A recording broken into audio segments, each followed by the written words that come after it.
कि बहनों को 200 रुपए का तोहफा दिया है।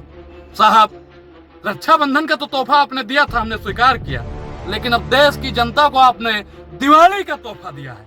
आपने प्याज की रेट को 100 रुपए किलो कर दिया है। जैसे एक छोटे बच्चे को याद दिलाया जाता है कि दूध पी लो, जैसे हनुमान जी को उनका बल याद दिलाया गया था, ठीक उसी प्रकार उनका वादा जो था ना, भाइयों बहनों मित्रों 15-15 लाख सबके खाते में आएंगे। कब तक आप लोग धर्म के मामलों में उलझे रहोगे? कब तक भारतीय जनता पार्टी के तथाकथित इशारों पर बटन दबाते रहोगे? आप महिल चोकसी और नीरव मोदी को भी लाओ, देश की जनता आपसे सवाल पूछना चाहती है। की बार मोदी सरकार, मतलब ये है कि प्रधानमंत्री नरेंद्र मोदी इस्तीफा देने वाले हैं, ऐसा। नमस्कार दोस्तों, मैं अनुराग ओझा। कैसे हैं आप लोग? ठीक ही होंगे। प्रधानमंत्री नरेंद्र मोदी उर्फ जुमला जीबी नरेंद्र मोदी पहुंच गए हैं छत्तीसगढ़। वहां पे बयानबाजी क्या कर रहे हैं आप लोगों ने सुना ही होगा। प्रधानमंत्री नरेंद्र मोदी कह रहे हैं कि यहाँ पे शासन और प्रशासन को दुरुस्त करना है, यहाँ पे भ्रष्टाचार और अत्याचार को रोकना है, यहाँ से कुशासन को हटाना है, तो भाजपा को वोट दें, यहाँ पे हम शांति व्यवस्था को लागू करेंगे।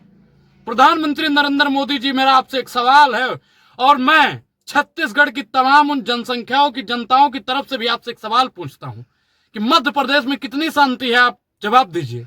मध्य प्रदेश में कितनी शांति है मोदी जी? अभी एक जल्द में ही बच्ची के साथ में दुष्कर्म हुआ और मामा की सरकार ने 1500 रुपए का मुआवजा दिया। कितना घटिया काम है। मणिपुर में किसकी सरकार है साहब? आप ही की सरकार है ना। मणिपुर में क्या क्या हुआ और क्या क्या हो रहा है ये भी दुनिया को मालूम है।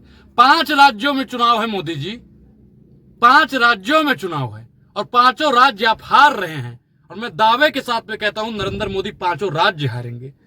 मैं मध्य प्रदेश का एक पोस्टर देख रहा था, मैं कंफ्यूज हो गया साहब। मैंने सोचा कि प्रधानमंत्री नरेंद्र मोदी जी अब मुख्यमंत्री बनेंगे क्या, क्योंकि उस पोस्टर में लिखा हुआ था अब की बार मोदी सरकार। मतलब विधानसभा का वोट पड़ेगा तो सरकार तो जिसकी बनेगी उसकी बनेगी ना। अब की बार मोदी सरकार, मतलब ये है कि प्रधानमंत्री नरेंद्र मोदी इस्तीफा देने वाले हैं, ऐसा मुझे लग रहा है। प्रधानमंत्री नरेंद्र मोदी की ईडी और सीबीआई जबरदस्त तरीके से काम कर रही है। मतलब घुसखोरी में इनके ईडी और सीबीआई के बड़के अधिकारी लुप्त हो रहे हैं। राजस्थान में पकड़े गए होंगे, आपने हमारी पिछली वीडियो में देखा ही होगा। प्रधानमंत्री नरेंद्र मोदी के जो वादे हैं ना साहब, वो कांग्रेस प्रधानमंत्री को ऐसे याद दिला रही है जैसे एक छोटे बच्चे को याद दिलाया जाता है कि दूध पी लो, जैसे हनुमान जी को उनका बल याद दिलाया गया था, ठीक उसी प्रकार उनका वादा जो था ना, भाइयों बहनों मित्रों 15-15 लाख सबके खाते में आएंगे। भाइयों बहनों मित्रों, नोटबंदी करके हम काला धन लाएंगे। भाइयों बहनों मित्रों, किसानों की आय दुगनी कर देंगे। भाइयों बहनों मित्रों, जीएसटी से छोटे व्यापारियों का फायदा होगा। भाइयों बहनों मित्रों ही करते रहे और काम खाक नहीं हुआ। आपको एक बात याद है, प्रधानमंत्री जी को अगर फेंकने में मेडल दिया जाएगा ना, अगर विश्व स्तर पे देखा जाए, तो हम मानते हैं कि हमारे प्रधानमंत्री नरेंद्र मोदी को सबसे बड़का मेडल मिलेगा। अब कुछ लोग जो लिखते हैं ना कि जो राम को लाए हैं हम उनको लाएंगे, हम उनसे एक सवाल पूछना चाहते हैं।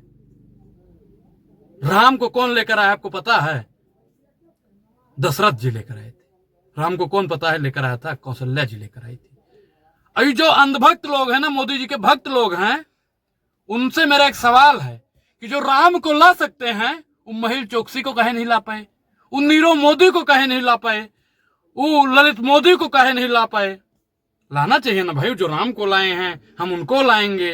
तो नरेंद्र मोदी जी, आप महिल चोकसी और नीरव मोदी को भी लाओ, देश की जनता आपसे सवाल पूछना चाहती है। कुछ लोग कहते हैं हिंदू खतरे में है साहब, सनातन खतरे में है। मैं भी एक सनातनी हूं और मैं गर्व से कहता हूं मैं सनातनी हूं। मैं तो साहब खतरे में नहीं हूं, हमारा सनातन खतरे में नहीं है। हिंदू तुम्ही के खतरे में है जिनका भगवान नरेंद्र मोदी है। हमारे राम है भगवान, हमारे कृष्ण है भगवान। हमने तो कभी नहीं कहा हिंदुत्व खतरे में है, सनातन खतरे में है। ये भारतीय जनता पार्टी वाले हैं ना साहब, ये अपनी राजनीतिक रोटियां कब कैसे सेक लें, ये आप लोगों को समझना बहुत जरूरी है। जितने भी SC ST OBC माइनॉरिटी के लोग हमें सुन रहे हैं ना, उनसे हम बता देना चाहते हैं कि अपने हकों अधिकार के लिए लड़ना सीखो। कब तक आप लोग धर्म के मामलों में उलझे रहोगे? कब तक भारतीय जनता पार्टी के तथाकथित इशारों पर बटन दबाते रहोगे? जब वोट डालने जाइएगा ना साहब, तो वहां पे देखिए कि आपके बच्चों के हक और अधिकार की बात कौन कर सकता है। जब वोट डालने जाइएगा ना साहब, आपने जवान मूवी देखी होगी, अपनी उंगली का सही उपयोग करना है। प्रधानमंत्री नरेंद्र मोदी अपने लिए मर्सिडीज खरीदते हैं ना साहब, उस पर 8% का टैक्स लगता है। और एक किसान जब अपने लिए ट्रैक्टर खरीदता है तो 13% का ब्याज लगता है साहब। अभी बेईमानी है या बेईमानी नहीं है, ये आप लोग अपनी प्रतिक्रिया हमको जरूर दें। प्रधानमंत्री नरेंद्र मोदी जी और इनके जो चरण चंबुक लोग हैं, जब 200 रुपए सिलेंडर में कम किया था ना साहब, तो प्रधानमंत्री के समर्थक ऐसे छाती पीट रहे थे कि जैसे कोई पहाड़ लेके मोदी जी आए हो, कहेंगे cylinder free free free free free. ऐसा नहीं था साहब, 200 रुपए कम किया था और पूरी भारतीय जनता पार्टी और स्मृति ईरानी जी भी ढिंडोरा पीट रही थी कि बहनों को 200 रुपए का तोहफा दिया है। साहब, रक्षाबंधन का तो तोहफा आपने दिया था, हमने स्वीकार किया, लेकिन अब देश की जनता को आपने दिवाली का तोहफा दिया है। आपने प्याज की रेट को 100 रुपए किलो कर दिया है। देश की जनता आपसे जवाब जरूर लेगी नरेंद्र मोदी जी।